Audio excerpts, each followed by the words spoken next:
नमस्कार, मैं सुमित अवस्थी हूँ। इस वक्त आप मेरे YouTube प्लेटफॉर्म पर जुड़े हुए हैं। आज एक कठिन परिस्थिति से देश गुजर रहा है। जो वस्तुस्थिति दिखाई दे रही है वो वाकई में चिंता में डालने वाली है। अभी पहलगाम घटना के 6 महीने भी नहीं हुए हैं।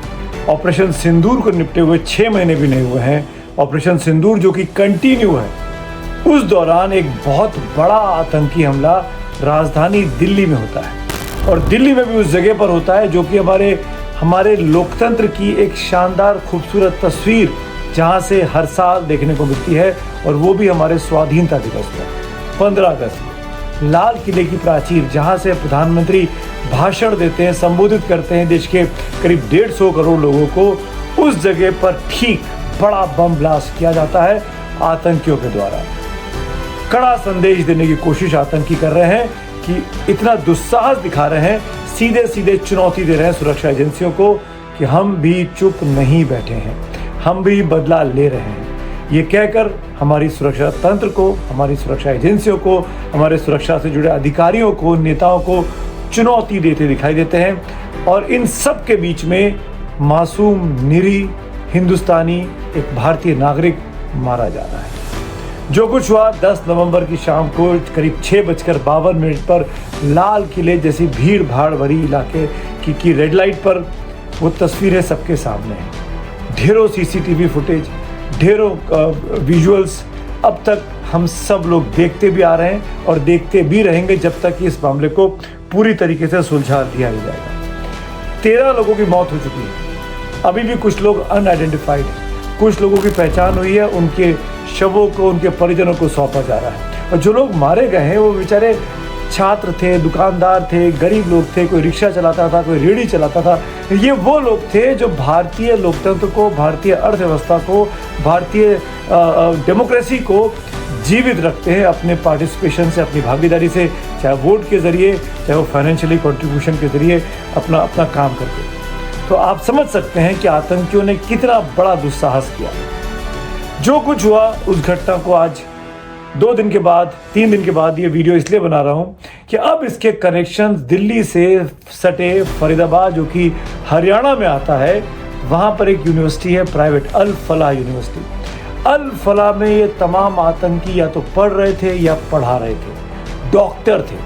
अब वो दिन लद गए जब आतंकी गरीब घर के लड़कों को चुनते थे, पैसे का लालच देकर उनसे गलत काम कराते थे, उनको रेडिकलाइज कराते थे और फिर बड़ी बड़ी हरकतों को अंजाम देते थे। इस बार तो पढ़े लिखे लड़के हैं। इस बार जितना अभी तक नेक्सस सामने आया है, ज़्यादातर नाम जो सामने आया है वो डॉक्टरी पेशे से जुड़े हुए हैं। डॉक्टर हैं, पढ़े लिखे, डॉक्टरी की पढ़ाई पूरी कर ली। कोई प्रोफेसर है, कोई असिस्टेंट प्रोफेसर है, कोई फार्मेसी का काम कर रहा है, कोई अस्पताल में नौकरी कर रहा है as a caretaker, as attendant. और ये सब मिलकर आतंकी नेटवर्क को चला रहे थे। और दिल्ली से महज 35-40 किलोमीटर दूर फरीदाबाद में अल फलाह यूनिवर्सिटी में मैक्सिमम लोग कश्मीर से पढ़ने आ रहे हैं, और ये ज़्यादातर लोगों का कनेक्शन कश्मीर से निकल कर आ रहा है, पुलवामा से।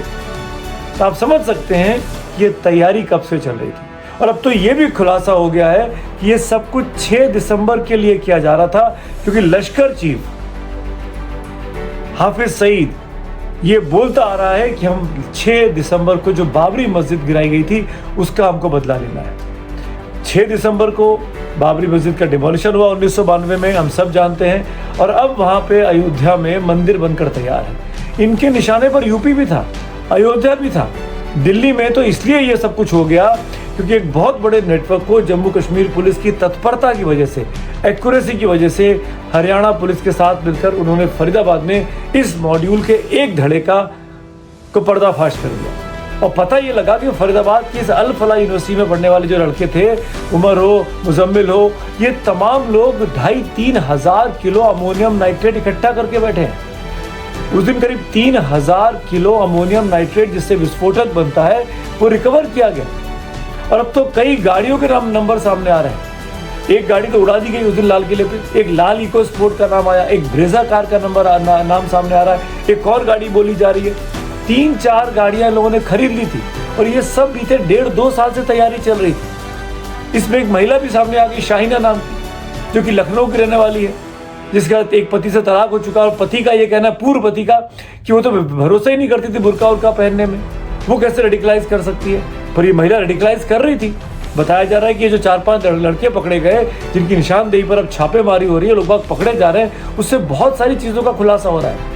इतनी डेवलपिंग स्टोरी है ये, इतनी इंट्रिगिंग स्टोरी है, इतने इसके अंदर पेच है, इतने अंदर परत दर परत चीज़ें खुलती जा रही है कि हर चीज़ पर एकदम से इस वीडियो में बताना मेरे लिए भी मुनासिब नहीं है। बहुत सी चीज़ें सिक्योरिटी कंसर्न की हैं जो अभी नहीं बताई जा सकती, जिसके इंटेलिजेंस के तौर पर जिस पर पुलिस और जांच एजेंसियां काम कर रही हैं।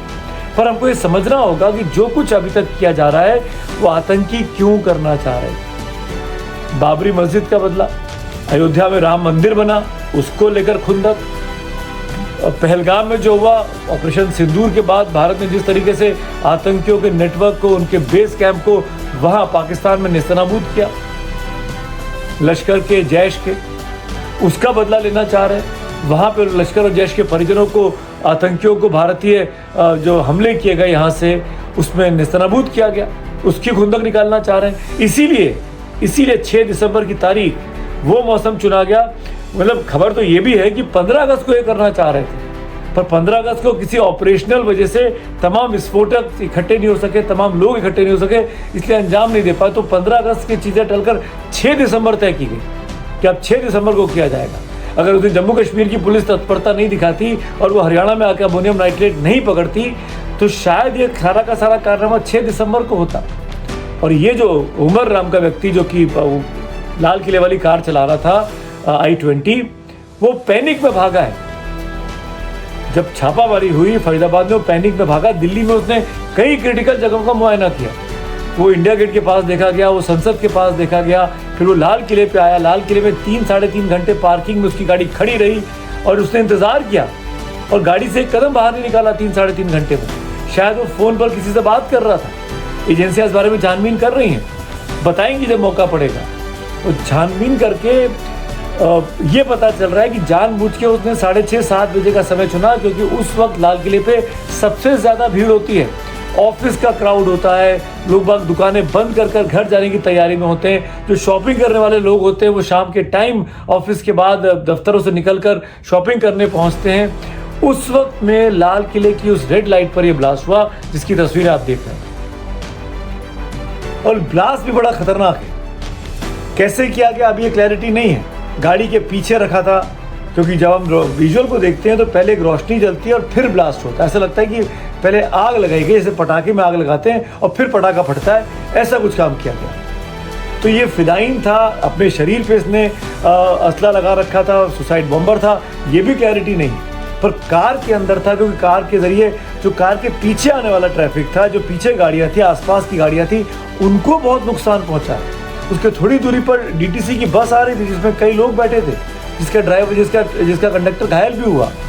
हो सकता है कि मंशा ये रही हो कि एक ब्लास्ट करें, कार में जो बैठे लोग हैं वो तो जाएंगे ही जाएंगे, वो तो फिजाएंगे, वो तो तय करके आए मरने के लिए, लेकिन मैक्सिमम नुकसान कर देंगे बस को उड़ाते। ये तमाम मंशा रही होगी। मतलब खतरनाक तरीके से इस पूरे कारनामे को अमोनियम नाइट्रेट जैसे विस्फोटक के जरिए करने की कोशिश की गई।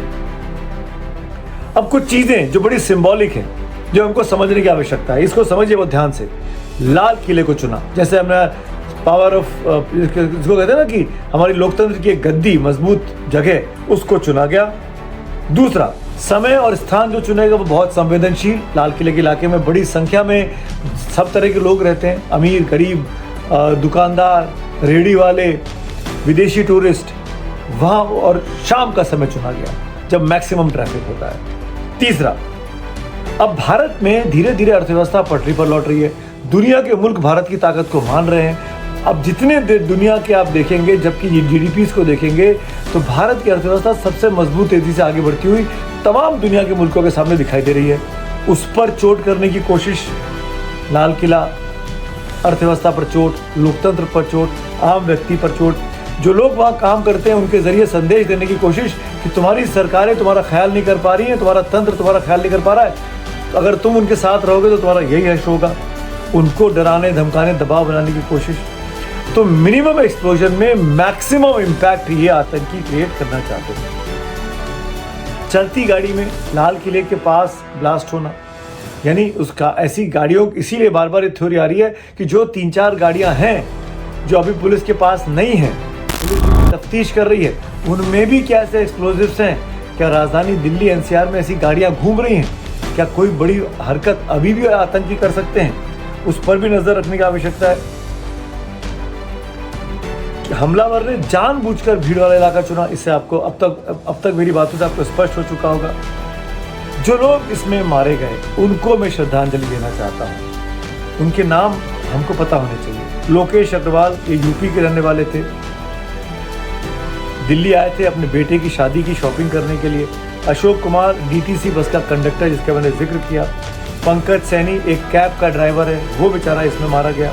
दिनेश मिश्रा साड़ी की दुकान पे काम करता था चांदनी चौक में, वो वहाँ खड़ा था, वो बेचारा मारा गया।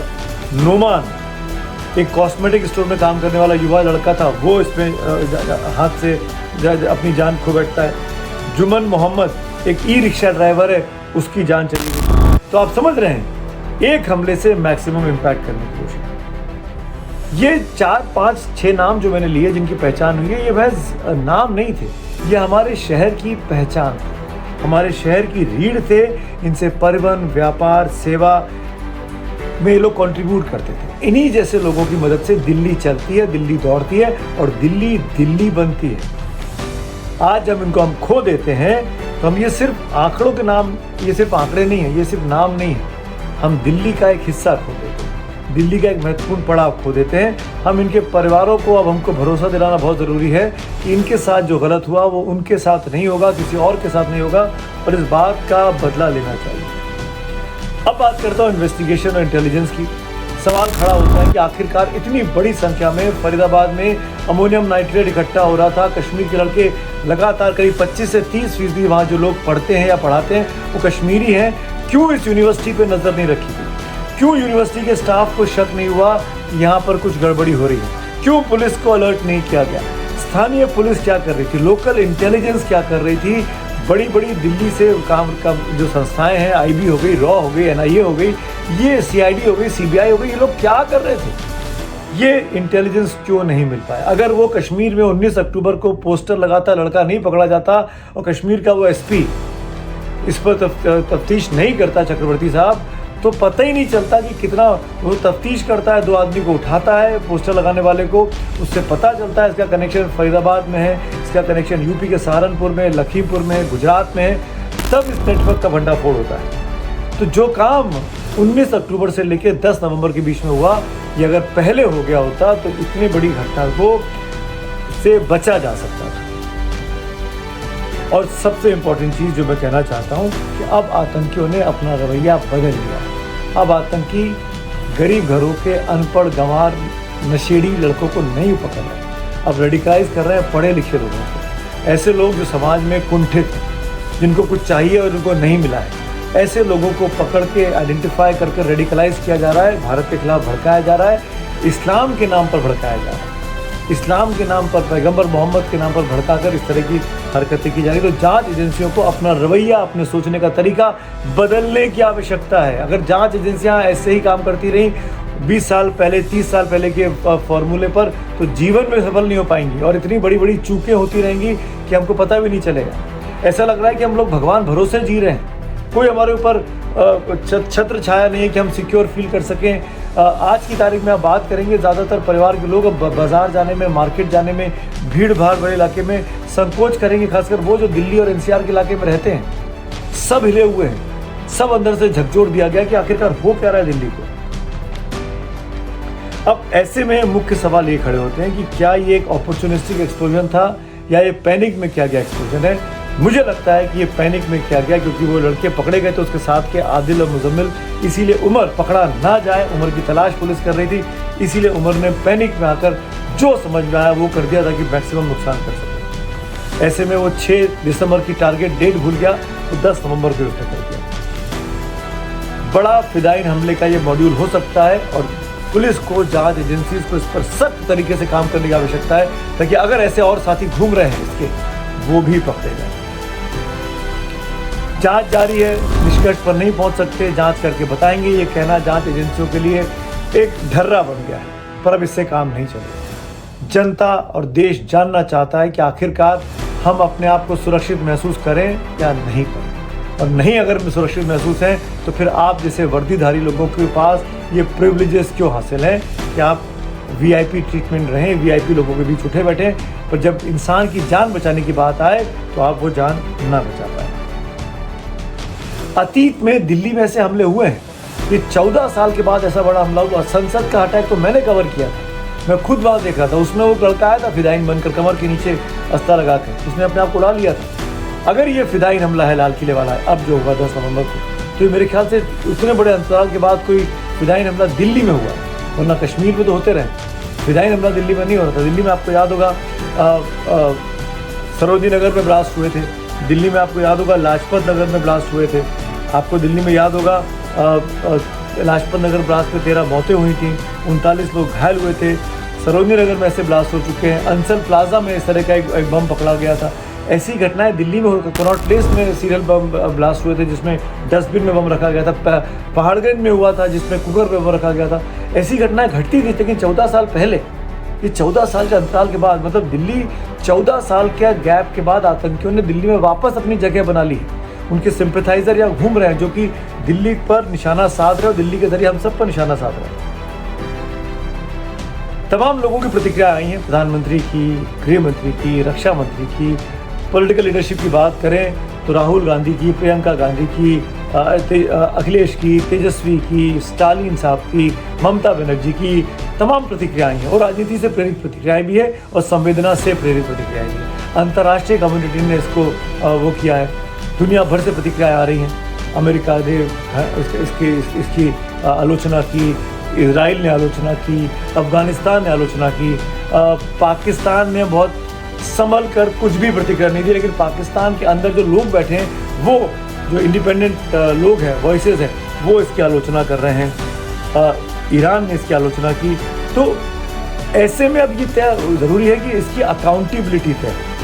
आखिरकार 3000 किलो अमोनियम नाइट्रेट कैसे इकट्ठा हुआ, किसकी चूक है, किसकी लापरवाही है, इसका जवाब देश जानना चाहता है। और जिसकी लापरवाही है उस पर क्या कार्रवाई की जा रही है प्रशासनिक तौर पर और कानूनी तौर पर, हम सबको ये जवाब चाहिए। हमको ये भी पता होना चाहिए, ये अलर्ट होना चाहिए, ये अवेयरनेस होनी चाहिए, ये सतर्कता होनी चाहिए कि नागरिकों को सचेत करें कि कैसे आप आतंकियों को पहचानें और आतंकियों के बारे में अगर कोई शक हो, कोई संदिग्ध लगे तो कैसे एजेंसीज को आप अलर्ट करें।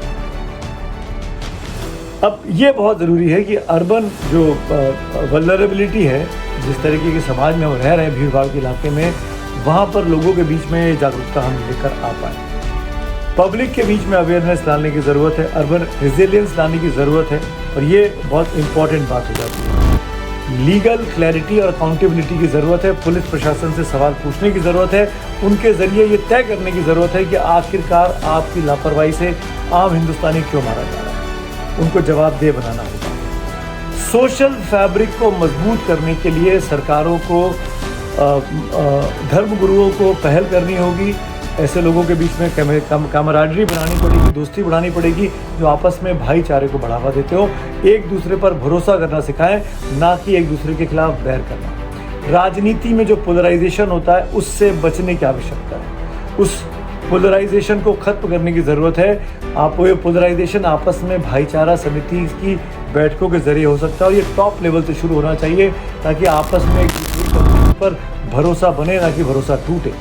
हिंदुस्तान में बहुत बड़ी संख्या में इस्लाम को मानने वाली आबादी रहती है, हम उनको इग्नोर करके नहीं चल सकते हैं। तो ये मान लेना कि इस आतंकी हमले में जितने लोग थे सब मुस्लिम हैं या सब कश्मीरी हैं, तो सबके सब कश्मीरी मुसलमान ऐसे होते होंगे, ये गलत धारणा है। इसको तोड़ने की ज़रूरत है। कश्मीर में जो इन्वेस्टिगेटिंग एजेंसी काम कर रही हैं, जिन्होंने पर्दाफाश किया, उस पुलिस की टीम में तमाम कश्मीरी मुसलमान हैं जो इसको पर्दाफाश करने में लगे हुए हैं। हमारी सेना में बहुत बड़े बड़े पदों पर मुस्लिम जनरल्स रहे हैं, उन्होंने भारत के लिए शहादत दी है, कंट्रीब्यूट किया है, उनको भी समझने की ज़रूरत है। तो हर मुस्लिम को आतंकी नज़र से नहीं देखने की ज़रूरत है। और मैंने पहले कहा, आखिर में बोलना चाह रहा हूँ कि ये एक धमाका नहीं है, ये एक आईना है। ये आईना है जो हमको हमारे सामने खड़ा कर कर दिखाता है कि आखिरकार हमारे देश में क्या चल रहा है, कैसे हम भगवान भरोसे जीने पर मजबूर हैं, कैसे हमारे आसपास की स्थिति क्या है, हमारा तंत्र क्या है, हमारी व्यवस्था क्या कहती है, हम किस हद तक पंगु और लाचार हो जाते हैं। जब बड़ा आतंकी हमला कोई ठान ले तो कितनी आसानी से हमारे देश की इस बढ़ती आबादी के बीच में वो कुछ भी कर लेते हैं और हमारी एजेंसियां, हमारे साथी, हमारे साथ के लोग कुछ नहीं कर पाते। इस आईने को सबको समझने की ज़रूरत है कि अगर ये आईना हमको हमारी खामियां दिखा रहा है, हमारी कमज़ोरियां दिखा रहा है, तो हम उस कमज़ोरियों पे काम करें, जल्दी से जल्दी काम करें, ताकि हम इस बड़ी विपत्ति से, बड़ी आपदा से जो सर पे खड़ी हुई है, जो किसी भी वक्त एक और बड़ा हमला करा सकती है, उससे बच सके। ये तभी होगा जब पूरा का पूरा सिस्टम, न सिर्फ पॉलिटिकल लीडरशिप बल्कि सोशल फैब्रिक, समाज में रहने वाले लोग, हम हिंदुस्तानी, हम भारतीय नागरिक अपनी अपनी जिम्मेदारियों को समझें और उसको निभा सकें। स्टोरी डेवलपिंग है, जो और चीज़ें निकल कर आएंगी इस कहानी के बहाने वो मैं आगे आपको बताता रहूँगा, लेकिन फिलहाल सबसे इम्पॉर्टेंट चीज़ है आपस में धैर्य, संयम को बना के रखना और भाईचारे को इस वक्त मजबूत करना। धन्यवाद।